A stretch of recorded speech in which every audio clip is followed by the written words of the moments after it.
Everyone, welcome back to Sunday Live Show, and thank you so much guys for tuning in. I'm here to update you of what is going to happen on Gqeberha the Empire from the 23rd to the 27th of September 2024 on Monday.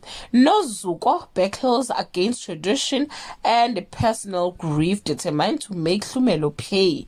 Stokey's passion for mixology leads him down a dangerous path of temptation on Tuesday. As things get shaky between Nozuko and Hlumelo, Hlumelo gets his needs met elsewhere. Msimelo lays down the law with Nonhle and Sonwabile. Stokey wants the best of both worlds on Wednesday. Nozuko tried to deal with the huge loss she suffered, but her other worries concern the survival of her relationship. Funeka convinces her husband to see things her way on this day.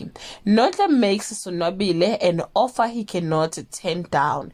Is Hlumelo too late to save his son on Friday? Hlumelo managed to put an end to the nightmare that have been hovering over his family.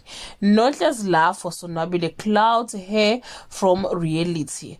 Well guys, this is all I have for today. You can leave your comment below and share your opinion. Bye.